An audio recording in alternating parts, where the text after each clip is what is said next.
Hey guys, and welcome back to my YouTube channel. Now, my goal is at the end of this video is to show you other ways to earn online, primarily how to become a podcast producer. Now, if this is your first time here on my channel, my name is Le-an Lai Lacaba. I am the virtual ate, and make sure to hit subscribe right there to get tips every Sunday and Thursday on how to work from home. Now, make sure to hit the like button right there if you're excited to learn about this other way that you can start earning or you start working online. Today, we'll be joined by my friend Dave Visaya. He is actually hosts two different podcasts, The Big Picture PH and Franchise Market PH. He's also a trainer and a coach for people who want to start creating their own podcast. And of course, he is the founder of Podcast Engineers, where he helps launch and manage podcasts for influencers and business owners. Okay, guys, so again, here today with me is the amazing Dave Visaya, the founder for Podcast Engineer. That's why it's our title for today's video. So Dave, hi! How are you? Hi! Great to be here. I'm super excited. Yes. Okay, so how did you get started working online? I know a little bit of your background, but can you tell people how you actually got started being someone who owns a digital business even? Yeah, so I've started 9 years ago, right? I started with a VA task. What I did was funny to remember because like you started when you were 15, I believe. Yes. That's crazy, but 9 years ago I was, I don't know. Never mind. but yeah, so I started with this writing job that I never thought that could help me earn money. So that was my first like aha moment with freelancing because someone sent me 100 US dollars in the, I don't know where he is even. We just chatted on email, never have Skype, never had met him. And voila, there's money in my account. And that was life changing for me really because I was a nurse graduate and I was on my path to becoming a nurse, even abroad. But I turned a 360 degree in my life. Now I'm doing this, which is not nursing related at all and not health related. But I'm actually happy. I'm not, no offense to all the frontliners right now, but yes, I don't think I have the balls to be in there fighting this pandemic. But yeah, that was how I started. And it turned out that one show they have a podcast show, real estate, where real estate related. So I was their VA. And that's where it happens. They found out that I was a musician, a frustrated, a rock star.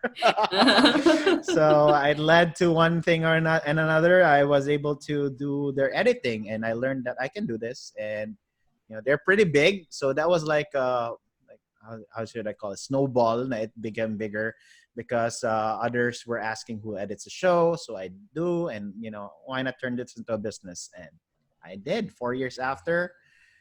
Yeah, it's been a long path though, 9 years to get me here. So Yeah, it's not that easy. I wanted to just add, like, you're lucky that it was $100 for your first written job. Mine was 100 pesos because I was 15 years old. I had no idea how to price myself. But that was a month's work though, just to Okay. be clear with that. Yeah. And that definitely, a lot of people who struggle help start working online. They start even like, hey, how do I start? I'm like, you start putting out there your work, and like no one will find you if you're not someone who can be found. So Yes. what does a podcast producer do? What does someone who helps podcasters put out their content? What do you actually explain to them? Because the point of this is to show them that what are the other ways that they can actually be hired or earn online. Yeah, so it's very niche. When I first started, right, the podcast is like a YouTube video like this one, but it's specific to audio at first. But some of them right now are switching to also YouTube podcasts. But mainly, I help edit those shows. So that's my role in the simplest way I can explain it. So I'm mainly on the post-production side. So there's like pre-production and post-production. So whatever after the recording, that's me. So I help them with more like a general VA still, where VA, by the way, for those who don't know, is virtual assistant, like our virtual assistant Ate here. But but yeah, so I do like publishing, but the niche side of it is the actual cutting of audio. So it takes a bit of audio engineering in a way. So I have like specific programs for that, how to cut out noise, make sure it sounds better. And I've actually seen one of your interviews with Philip, right? He's a video Mm-hmm. editor. So yeah, he has Mm-hmm. his own tools too. So a video is more famous than the audio side of things, I guess, if you're not in the music industry. So Mm-hmm. yeah, that's it. So Edit, a make it lot of it sound better. so a lot of it is when you're it's basically making, of course, making, like for me a lot, when I edit my own videos, I like make sure I remove like my I remove like the spaces and the pauses. So that's a lot of what you do with post production. What else kind of goes into that? I'm gonna want to dive. I know you said more editing, but I also know that you offer services where you help people get their podcasts up on iTunes, on Spotify, and other places. Can you tell me a little bit about that process? Yeah, so funny you should ask, right? Because I just finished my like launch your podcast challenge for foreign individuals. I got like 20 attendees there. So I discussed this topic recently, really Mm, today, just an hour ago. perfect So, timing. so you do it only one time, right? It's like setting up. How should I say it? To put it simply for those who has no idea, like applying for a passport or something like that, where you just work on the paperwork one time and it's all set. So it's like Mm, that where we set up their shows, their hosting site, like a website or something, where they upload their episode and then we try to make it like the descriptions are there, all the details are there, then submit it to iTunes, mhm, Apple Podcasts, which is pretty straightforward. We use an RSS feed for that. It's short for read it simply something.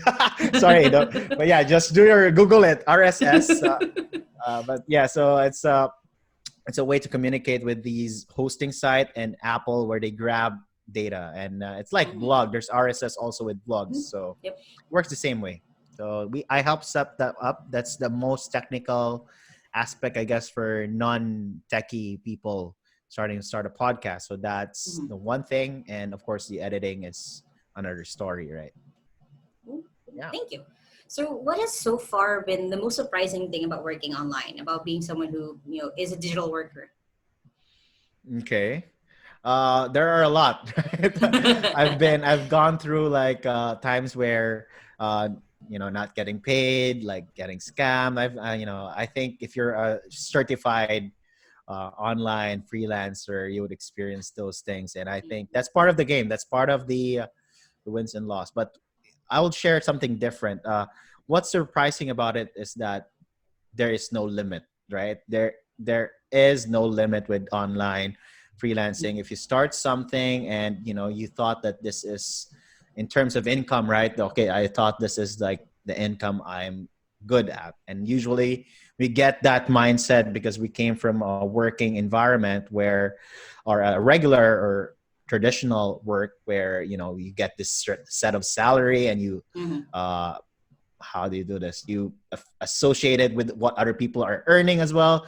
But online, there are crazy people in here where they're earning like millions and stuff like that and Mhm. selling in a day. And yeah, so that is mind blowing for me when I was first introduced with that. So I'm trying to take my piece of the pie. I'm still on my way there, but yeah, definitely something that for those who want to start, yeah, there's no limit, there's no ceiling for your income. Oh yeah, it's something that I talk about in other videos as well. Of like the fact that you're working online, you just have more opportunities. You do have more because you're not limited by your your country's economic standing. Like here in the Philippines, sadly, people do have to be paid less because their boss has to also crunch the numbers for themselves because they can only earn so much. But when you Mm. have a boss who's from the U.S. or from the U.K. or even Singapore, as even though they're nearby, they already have a better economic standing than being hired here. So yeah, the opportunity is really something that's amazing about it. So with Yeah. that, with that being the surprising thing, what has been your favorite thing about being a podcast producer, about of being someone who helps them push their content out there? All right. So, as you may all know, there are people who listen to podcasts, right? Because they want to learn something new or just be entertained. So, the best part about this job that I've been doing for 7 years now is you listen to the show and learn and you earn from it, right? Because after you edit it, then yeah, I actually could attest or like connect some of the things that I have, like the philosophies that I have, even the success has been contributed by those things that I've learned from these shows. And you know what? I could never ask. I mean, there could be a lot of more other better jobs, right? But this is definitely a Mm-hmm. win-win for me, and Mm-hmm. that itself is amazing. So I'm in for that. Awesome. So, have you gotten, just out of curiosity, have you gotten like someone who was listening to, a podcast that you edited and then they came to you as a client? Is that something that has happened to you before? Yeah, so a couple of times because some podcasts, whatever they say there, it's like an influencer, right? Whatever they Mm-hmm. say or mention in there, they get to like ask you. So yeah, so that goes different ways. Some people ask about who edits the show. Also, some ask about like mentions me in the show like a couple of times. Like, hey, Dave is our producer. He's gonna get mad at this Awesome. because he's gonna cut this and all that. But yeah, so yeah, like it's a win-win way. It's definitely a good environment to be in. Awesome. Okay. So far, what has been kind of a shortcut that with your daily day to day or even just like overall in your business, what has been a shortcut that makes things a little bit easier that you're glad that you found? Hmm. All right. So I think I also read a couple of books, right? I try to read books. And one thing that really changed my perspective. Okay. I'll mention two books. So The One Thing and E-Myth are what, Yes. yes, these two are game changers for me. And I just apply the things that I've learned there. Whenever I talk with a client, they could go rambling and rambling. Just go with the one thing. What's the one thing that they need? And figuring Mhm. that out, what their needs are and what my needs are really, because you want them to be part of your clientele, whatever. So you make sure that you know that. The next one is E-Myth. I've been a fan of like really just systemizing as much as I can. I could mention a lot of things, but when I first started Trello, I don't know how to pronounce that. It's really just It, Trello. it's Trello, yeah. If you're a Mexican Trello, I don't know. I just tried to kid around. Sorry, not that was not a joke. Sorry, but anyway, uh, it was a mean joke. But anyway, so yeah, so I now switched to Airtable, but this is one of the hacks really because it organizes stuff, was able to communicate, especially now when my team, uh, five of them are not in the office, Mhm. so they all work from home now. It made the transition really easy. Mhm. And I love that you mentioned those two books. I'll link them down below, guys, if you want to check them out. It's on Amazon, Mm. so I'll put the links in the description below. But basically, I agree. Like reading E-Myth, that changed my brain. Like I came in when I started working, basically when I was getting training to become CEO, I had no idea how to create systems like at all. And I read E-Myth, and then overnight I was like creating systems left and right really easily, just because it Mm. teaches you that franchise mindset of like think of your business as something that you can step away from. So that's really Exactly. amazing that you pointed it out. So what would be just a good advice, just a good piece of advice or pieces of advice that you would give to someone who's interested in becoming a podcast producer? Oh wow! So yeah, I think it's all about really figuring out if this is something you'd want to do. So there are pros and cons in each job. There's like any job really. Mm-hmm. So for mine, it takes a lot of patience because you'll have to listen audio throughout the day, like even up to 16 hours working on a day. So not everyone is into that. Not everyone is as patient as that, and not everyone is like as. I'm not saying I actually get easily distracted too, but I find my own flow and all of that with this kind of work. Mm-hmm. So yeah, so that's the thing, right? You should figure out what are the things you're willing to pay, like what is the pain you're willing to pay for you Mm-hmm. to start this. So podcast producing, like any job, it's easy for those who loves it, but if it's for those who hates listening to audio, not seeing the big picture of it, like figuring out, like, you also learn from it, by the way, while editing. So that was for me a great motivation, because at the end of the day, it's gonna be, yeah, you're gonna be facing with a lot of work. And Mhm. yeah, so that's just my tip for anyone who wants to start podcast producing. And it can get expensive in a way with the investments of, like, uh, I don't know if it's me who's working with Western, culture and all that. Mhm. Before, when I first started, this is like, I'm gonna share this. I think it's interesting. When I first started, I downloaded all this, like, how should we call this? Pirated, like, like apps and all that, right? And Mhm. I'm guilty with that. I started with that, and nothing wrong with that. But right now, it's, once you get to this professional level, like, really a business level, registered and all that stuff, you want to portray that you are actually, full of integrity and all that stuff. So yeah, purchase those things. It's not a small investment, like, for a single. Imagine buying a software for 40,000, like, pesos. Oh. It's not a joke. So yeah, so those are also the things you want to consider if you're into that. But yeah, you can go with the, uh how do you call that, pirated, offshoot, Route. whatever, I don't, yeah. But yeah, nonetheless, as you go and grow, yeah, make sure that you're legit. Yeah, yeah, and I know a lot of people who are struggling, kind of thinking of the software to get and like all of these paid things. I usually tell them, like, look for what's free, like for video editing. If Yeah, you're using a MacBook, you're lucky. You already have like one of the more powerful video editing you have tools out there. everything, right? Yeah, Video, uh, audio. yeah. With Windows, it's a little bit harder, but there is a lot of free softwares out there. Right. But and I like that you said that. Make sure that this is something that you do like doing. But out of curiosity, what would be a piece of advice if someone was going into podcast producer? Would it be better if they charge hourly? Because you said that it can sometimes take until like 16 hours just editing a Mm. podcast. Would it be better if they charge hourly or by the output? Yeah, so that depends on the employer, right? It True, really true. depends. But yeah, if I were to choose, which is what my model is actually, is Mm-hmm. by package, right? So make sure that it is by, like, I set it like on a consistent rate. So for those of you, yeah, I'm gonna put it out there, like, what the nature is. I'm like, if you're from the Philippines, I'm like the PLDT or Vico, right? Veco, rather, Vico naman.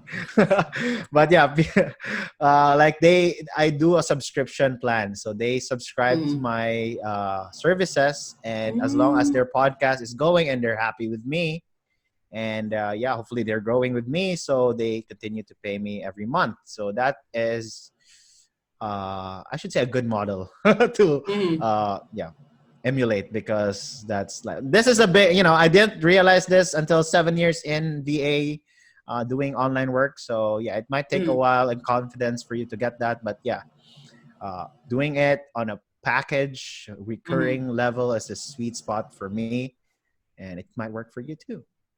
Cool. Cool. Awesome. That's really good advice because I know that's something that I get a lot. Like people, because I did put out like a video on like 20 plus skills that you can do online. And they were asking me like, hey, do I charge hourly? Do I charge by output? And then the person that I actually just interviewed for the last video, she said that she charges by output, which is exactly what you do as well. It's a package, it's a subscription plan for them. So Mhm.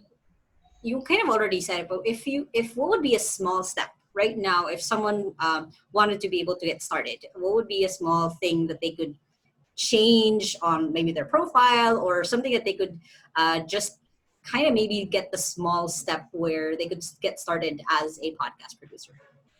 All right, so I would suggest that you go and, uh, you know, go and, like, start with just editing one show or something like that. Mm-hmm. That's initially what I started. And if you really want the results, it starts with, like, getting one sample client. And what I mean by that is, go work for as low cost as expense as possible, and just Mm-hmm. give it a try. That's the best way to learn it.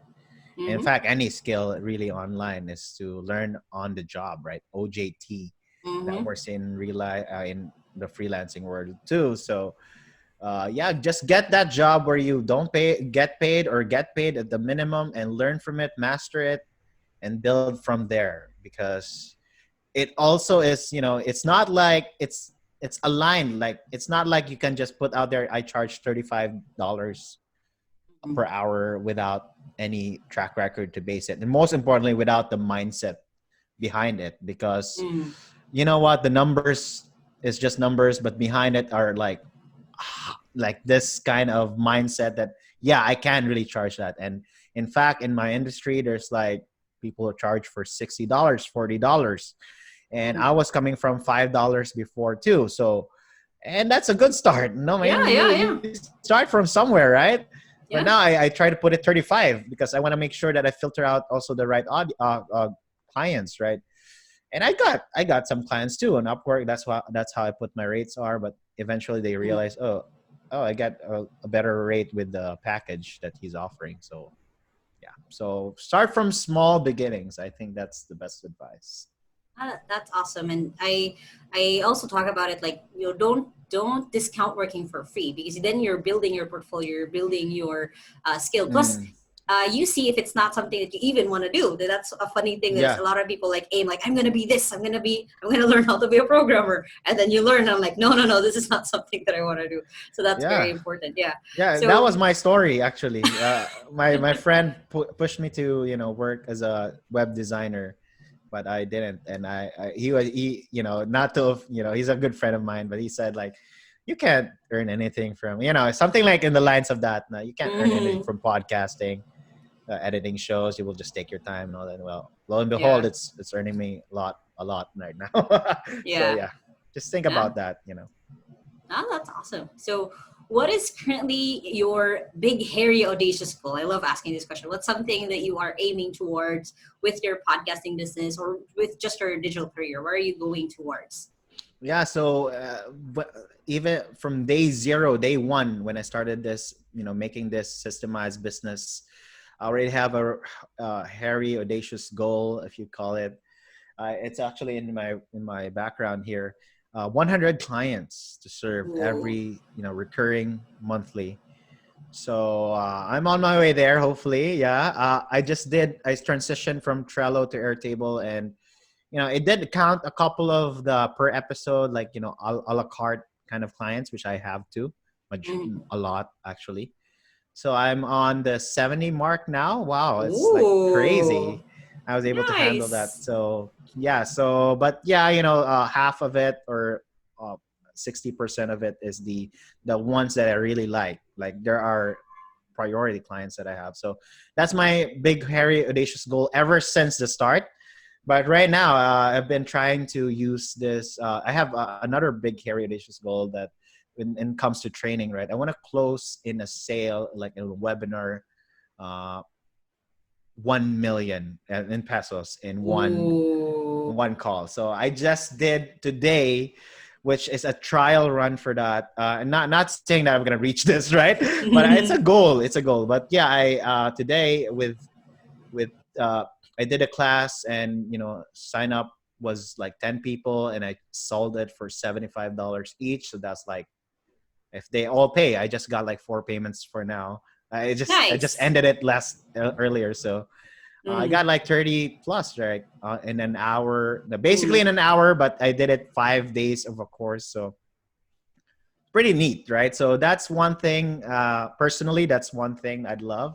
But the business goal has always been that goal. And 100. from 100, yeah. And if I reach that, then there's a mountain to climb.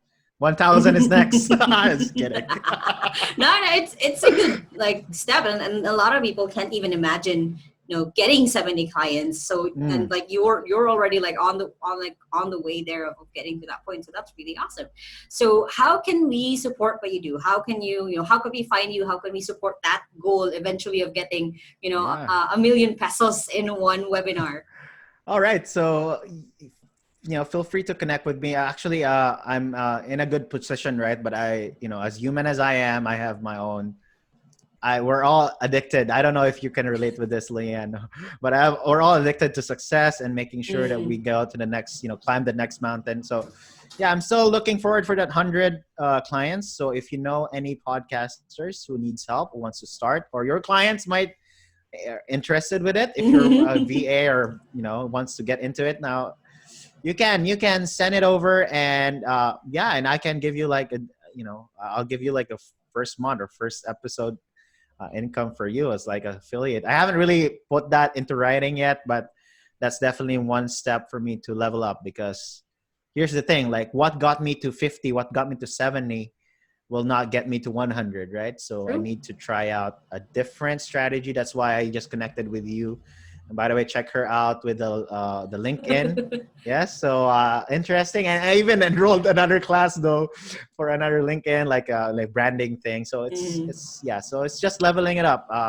Because it all worked earlier when I first started with podcasts, and I think it's really important too. Another lesson is to really find a market that is blue, right? A blue ocean market. And that time when I first started, I was the only, as far as I know, the producer here in the Mhm. Philippines.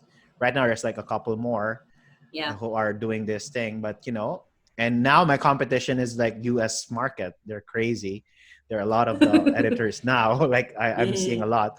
So at first I was like, I was like the one declining. I can't handle anymore because I didn't have a business. I didn't hire people yet. But now, like, competition is tough. So yeah, level up your game each time. Level up. That's it. Yeah. Yeah, for sure. They always see what else is out there, and I think for you, just like this is quick, like doing a referral program would be awesome because then I know a lot of VAs who've also contacted like, hey, can I ask for advice? I used to run a publishing company. They would ask for advice on like a book or for Mm. their client, and I'm like, there's something here. So Yeah. you mentioning that is Yeah. part of that of like Let me know. people do Yeah. ask. Yeah, Yeah, just yeah. drop me a message. I'm a free I'm an open book, so you can let me know Okay. what your thoughts are, and we might farm something up. Okay, so thank you so much, Dave. Like I said, I put all of his links where you guys can find him. His Facebook, his LinkedIn, his website, also his amazing website, so you can find him and like refer people to him. Or if you're someone who like searched on YouTube for a podcast producer, this is the guy. So Yeah, yeah, and I'm always looking for editors and writers. I specifically focus on Cebu because I want to like form that here. I want to make sure that it's I don't know. I have this still have this controller thing with me that I want it in house and all that. But eventually, yeah, we're being humbled by this pandemic that we're learning that it's possible. Nothing is impossible, and also there are a lot that is limited, right? That is true, you have true. to take note of. So Yeah, yeah. sure. Okay. So yeah, if you guys are interested in becoming podcast producers, maybe you can just contact Dave. Like, hey, I'm looking for a Sure. job. Where can I start? I'm willing to work for free. No, I'd rather not let you work for free, but yeah, go ahead. Yeah. Hey, thank you, All Dave. right. I hope you guys enjoyed that interview as much as I did. I learned a lot from Dave. So if you guys want to, again, if you guys want to check him out, make sure to check out the links in the description below. I'll also comment his links so you guys can easily find him if you're interested in either working with Dave or working for Dave. Make sure to hit thumbs up if this was something that helped you or shine a light. It's something that you might want to do when it comes to working online. And of course, make sure to hit the subscribe button right there so you guys are able to see a lot of my videos and a lot of my tips when it comes to working online every Sunday and Thursday. And make sure to check out these other two videos right here to learn more about how to work from home. Now, I hope you guys have an awesome day and remember that small steps matters. And I'll see you in the next video. Bye.